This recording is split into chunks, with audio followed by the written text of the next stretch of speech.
South Sudan only gained independence from the north in 2011, but now the world's youngest country has already slipped into civil war. No outside observers know for sure how the war began. The government claimed that the vice president, Riek Machar, tried to launch a coup against the president, Salva Kiir, and when that failed, fled north to begin the Bush rebellion. The rebels claim, with some accuracy, that the Kiir government has consolidated power into the hands of the dominant Dinka tribe, threatening the transition to true democracy.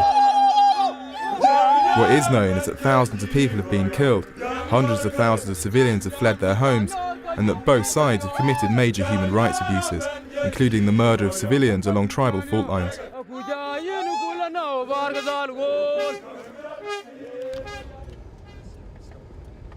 South Sudan's an incredibly difficult country to report from, partly due to the complete lack of infrastructure outside the capital, Juba, and partly due to the heavy filming restrictions imposed by the army. An Al Jazeera journalist had just been arrested, then deported, for claiming the rebels were about to take the capital. For days, the government had forbidden us to film almost anything, but then they summoned us to a meeting, which turned out to be a press conference. This is a general security briefing. If there are questions or rumors you want to dispel, they can answer those questions. We are very, very near to war, and there is no fight here. But of course, you know, the civilian, those who are not soldiers, they always panic. And on the telephone, it's very dangerous. You see, media you brought us a very, very serious thing. And even myself, I'm either arrested or have run away. These are rumors. So there is no fight near here now, nothing. There is no tribe that will make a country. So I want to tell my soldiers that please refrain from this tribal war. Helpful for everybody, so we see you again. Can we go towards the front lines with your soldiers? So when you recapture ball, we can see it. Okay, let's be in contact with No, okay, you are okay. How far do you want to go? We want to go to as far as possible. So that was the press conference. We accidentally gate crashed. The message is pretty clear. There's been a lot of rumours swirling around that the rebels are advancing on Juba. According to the generals here, that's not true. And generally they gave a message of peace, of reconciliation. They're saying we're all brothers, we're all South Sudanese, we should leave politics to the politicians, put aside tribal differences, try and get through this. Okay. Finally, we're getting slightly outside Juba on what's clearly a very guided, structured press tour. None of us have any idea where we're actually going, but whatever it is, it's something the army obviously wants us to see. A plainclothes security officer drove on ahead of us, leading us to the village. This seemed a carefully orchestrated PR stunt.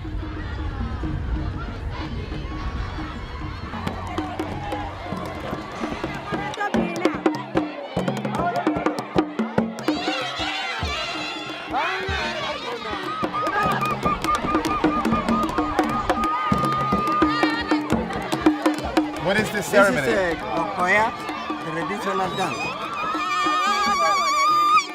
The Lokoya community, we always like peace. That is why, even in spite of these clashes around Southern Sudan, we are praying for the sake of our people. And when we side with Salva Kiir Mayardit, our president.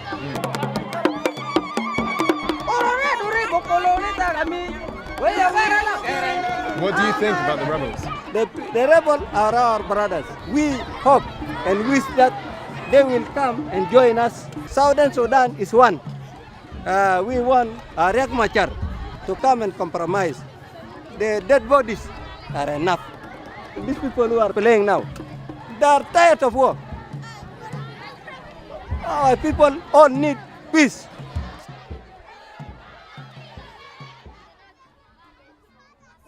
After a few minutes, we were ushered back onto the truck for the next stop on the PR tour. Major, what's happening now? This is a place called Sherikat. Okay. This is the last market. So the situation is normal here. Is that why you've taken us here? To show us that the situation is normal? Yeah, you can go now and ask, no problem. Shop is working. People are working. The fighting in Juba may have finished, but things were still far from normal. We're driving through a ghost town. That truck just ahead of us, MO. They're the moral operations arm, the propaganda arm of the South Sudanese army. They're taking us on this weird and slightly creepy guided tour. I have absolutely no idea what they're trying to show us, what this is about. We stopped here, I don't know why. Finally, they took us to an abandoned district formerly lived in by people from the Nuer tribe. They gave us just a few minutes there to film, watched the whole time by our military escort. According to the UN and Human Rights Watch, hundreds of Nuer men were massacred here by government troops just 2 weeks earlier.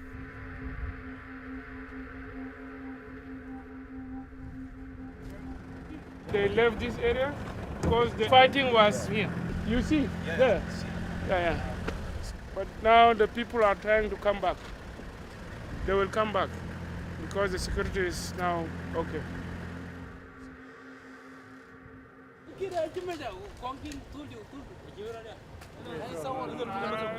So these soldiers here are in what used to be the Nuer district of Juba. The Nuer have all fled. They're all hiding in the UN mist base down there. One of the soldiers took us here, said many Nuer were killed. He wouldn't say who by. If you come and film here alone, the army arrest you. But the army took us here. They come to show us that everything's okay. How is security now, Lieutenant?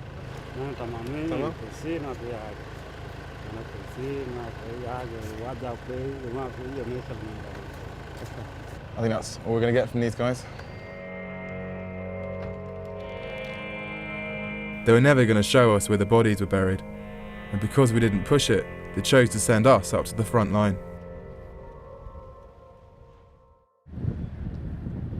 Finally, we got a phone call this morning, a surprise phone call from a general. He said, come to the main base, bring everything you have. So what's happening now? We're defeating the enemy. The enemy is in runs.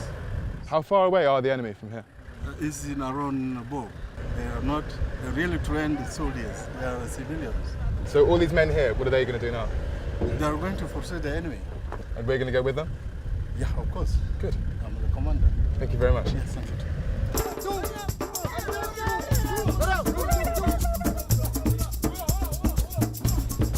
Off we go. Completely unexpectedly, after a week of getting nothing, we got a phone call from the general, and within minutes, we're in a helicopter up to the front line. With Juba now firmly in government hands, the real war is taking place in the bush north of the capital. Bor is only 200 kilometres north of Juba, but South Sudan's terrible road network makes it a long and uncomfortable journey by road, but a short trip by air. When we landed, the commander of the Bor front, General Malawal Ayam Dor, told me that his troops had defeated a rebel assault only that morning. Pretty cool. He seemed confident, and his men displayed a high level of morale. This morning, did the enemy attack you, or did you attack the enemy? The enemy attacked us. Okay. Yeah, they did. But you defeated them? We defeated them. Okay. So far, so good. Any casualties? Oh, yes. Enemy or yours? Both. Okay. How far away was the battle this morning from here? 9 miles from here. The enemy, do they have vehicles? Do they have heavy weapons? The vehicle that they have looted from the local civilians. Of course, they have some vehicle from the SPLA because some of the division are there. You're happy with the security situation here? We are fine. So far, so good. No problem at all. We should be in Bor by tomorrow. There are lots of rumours that the rebels are advancing on Juba. Well, we have seen.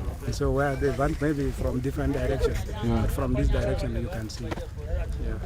As the reinforcements and fresh supplies were unloaded, casualties from the morning's fighting were rushed onto the helicopters to take them back to Juba's military hospital.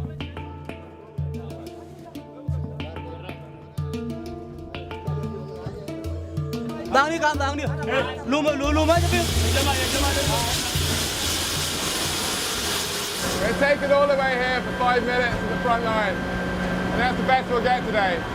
But it shows the troops feel confident in their positions here.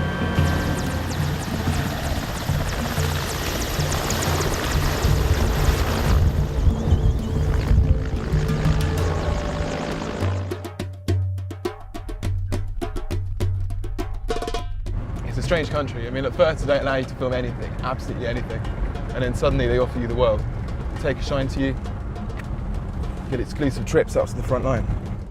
Now the army drove us north in a carefully planned PR opportunity to show the world that the government still controlled the entire road to the front line. Stop. My tyre is fucked. The general's coming back. I'm going to see what I can do. It is good it happened here. Yeah. Because if it happened in that area, it could not be okay. No. It is good it happened here. Let Great. us go to sit together here in my car. Do you think the solution to this conflict will be a political one in Addis Ababa or a military one here on the ground? To me, I don't think that the rebels, they have legitimate right to fight because we just liberated our country recently.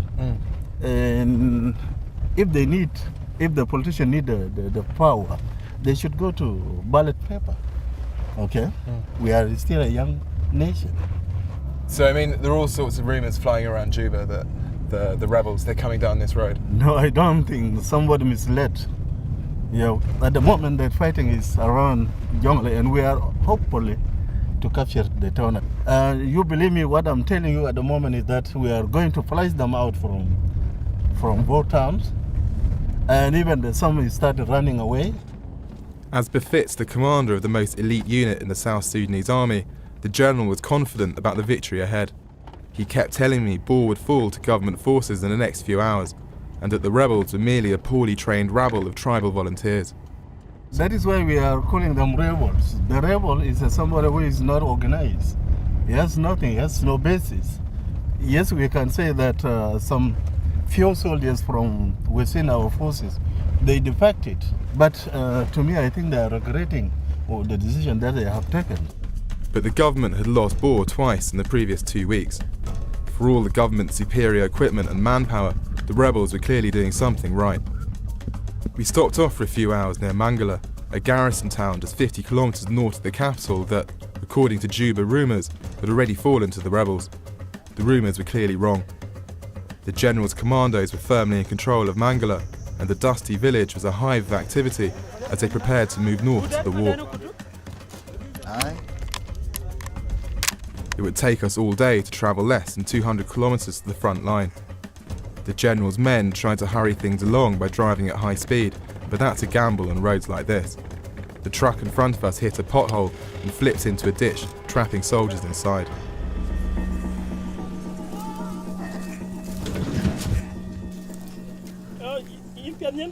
The convoy is zooming ahead of us in these terrible roads when a car overturned, started gushing out smoke. A couple of the guys here are injured, not too badly, it could have been a lot worse. But it shows the difficulties of travelling in this country. The roads are terrible. It's a difficult place to wage war. It was a bad omen for the journey ahead. We'd barely left Juba and the general's bodyguard had already taken casualties. As we approached territory only recently recaptured from the rebels, the commandos looked visibly more alert. Armed villagers had warned them that they'd spotted suspicious men skulking around the bush. They suspected they were rebel scouts, but the general was keen to reassure me they were being overcautious. Yeah, you know what, when there is any information about the enemy, the soldiers, you must take caution. Yeah, because you don't need to be surprised by your enemy. Yeah, it does not mean that there is a real enemy, there is a threat. All along the road, General Gatwich stopped off at villages to greet old comrades from the long 20-year liberation struggle against the Arab government in Khartoum. Eventually, we stopped for the night at the forward base for the assault on Bor. The SPLA had taken over a tourist resort, Sudan Safari, as their divisional headquarters. So we're here. This is our home for the night. We're about 9 kilometres south of the front line, or what was the front line. It looks like the SPLA have pushed forward. It's a nice place. Tourists used to come here before the war. Now it's an armed camp. How are you? I'm good. Put your sunglasses on. Everyone's pretty chilled out. They're all just chatting, smoking, greeting friends they haven't seen for a while. They all say the rebels have fled, that Bor's already fallen. We'll see tomorrow if that's true or not. But for the moment, things are looking good for the SPLA.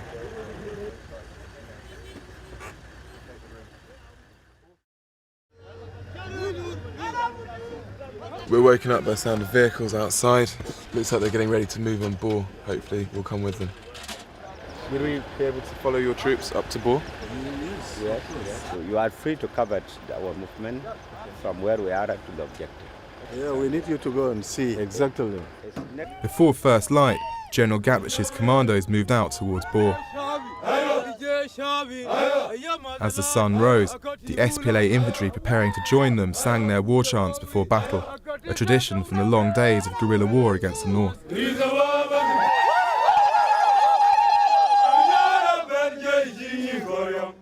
Morale was high as the lead elements of the force pulled into position.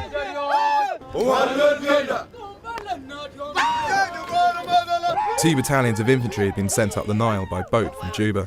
It would be their job to take Bor, and they seemed to look forward to the battle ahead.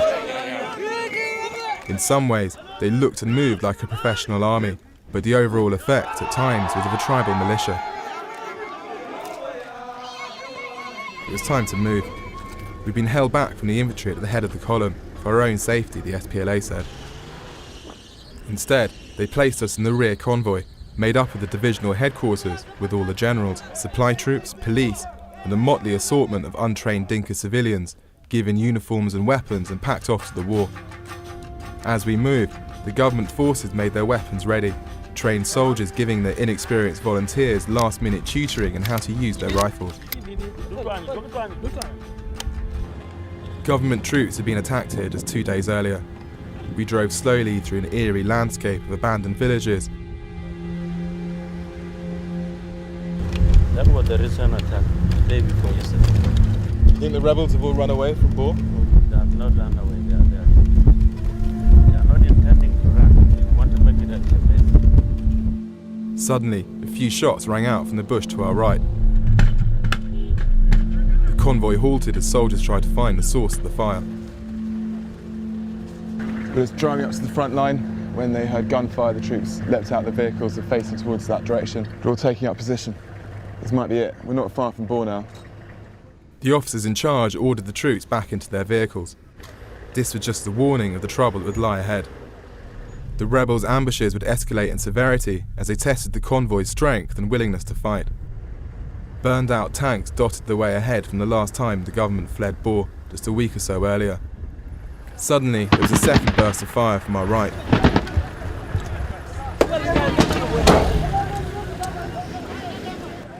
We're just driving ahead into Bor. You can see the smoke from Bor burning in the distance, and then there was rifle fire from the right of us. We all jumped out. The thick bush on our flank was meant to be cleared by the infantry ahead of us, but clearly the rebels were still around and were still up for a fight. The slow-moving convoy was a vulnerable target, as the mobile headquarters for the whole assault, with all the generals riding with us. It was the brain of the whole operation. If the rebels could take us out, the whole assault on Bor would be in danger. No one realised that the bloodiest ambush of the day was lying just ahead of us.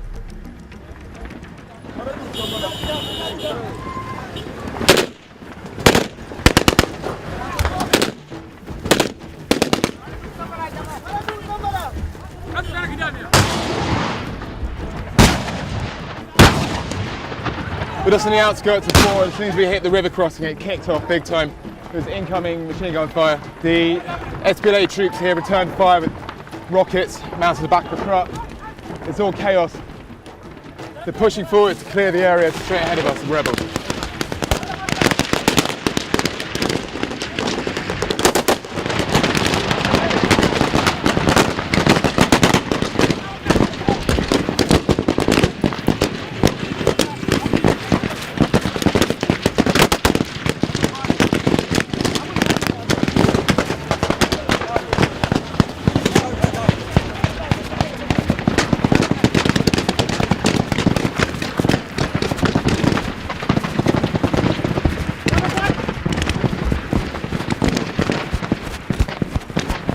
Pulled back to some huts to try and get behind cover.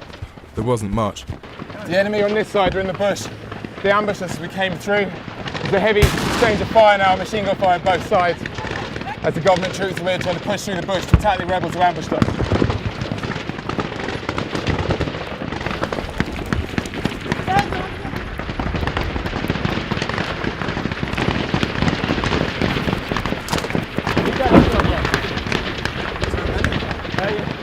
It's unclear what we're going to do from here. We've got the Nile on our side here. We're kind of hemmed in between the rebels and the river. It was a scene of utter chaos. There seemed to be little coordination between the different elements making up the convoy. While the infantry escorts mostly fought back, most of the police and militia ran around in circles without any direction from officers or NCOs. But this RC soldiers, what actually happened is a pretty chaotic scene. And they said just behind that tree line, just there, the head of the convoy we were travelling in got ambushed, had a few soldiers killed, and the enemy is still in there somewhere, so they're working out what to do next. According to an officer I spoke to later, over 20 government soldiers were killed in this ambush, including a senior general and 3 of his bodyguards. The wounded and the dead were gathered together to be brought back to Juba by boat. Without any medics in the field, the outlook for the most seriously wounded was grim. A few rebel bodies lay scattered about the village. It had been a costly few minutes. Bring up reinforcements, a whole battalion of infantry, the ones we saw earlier. We're going to head back with these speedboats to Juba with the dead and wounded. The general's body was taken back to Sudan Safari to be helicoptered back to Juba. The rebels had attacked us from the bush and the portion of the village to the right of the road. But instead of clearing the area, the army busied themselves with domestic tasks and foraging for lunch. The generals in charge made Pariak their new headquarters for the battle to come, but their position was more vulnerable than they realised. Just before dusk, the rebels launched an assault from the uncleared half of the village.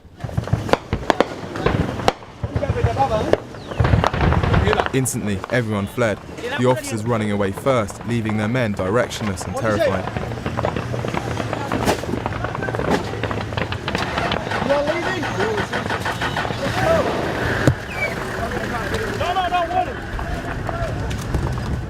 The force had entirely lost its nerve and broke.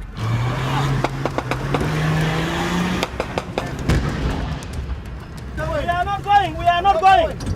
It's a casualty here. One soldier stopped our vehicle at gunpoint while his colleagues thrust their wounded friend inside. Stop, let him in. He'd been shot in the chest. Get in.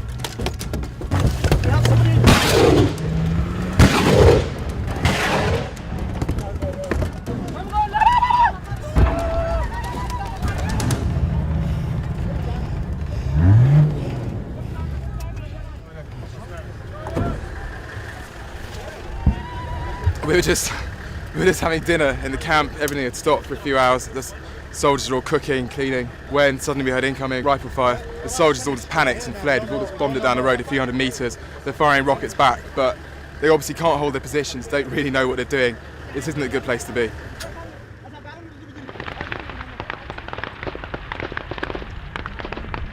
An attempt at a counterattack faltered under a wall of gunfire.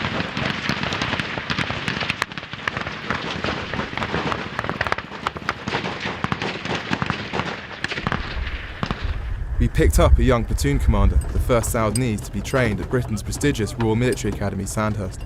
His men had abandoned him, taking his vehicle.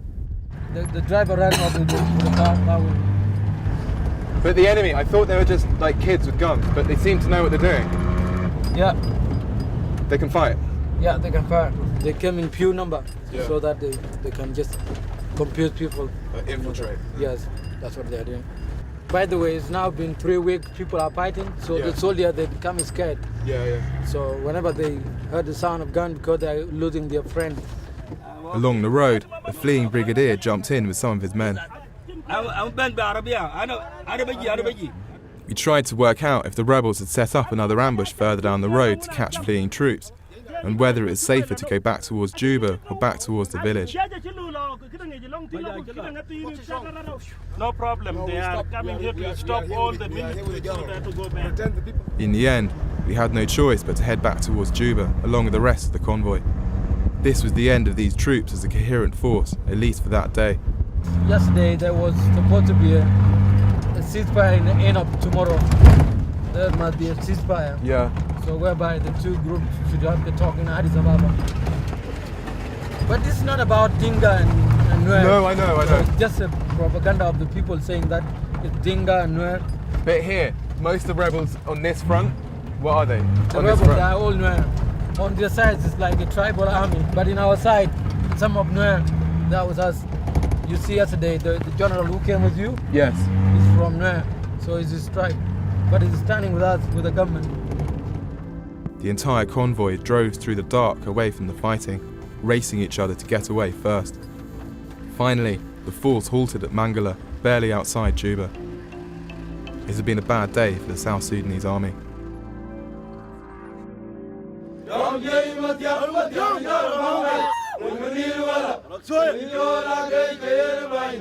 Liwa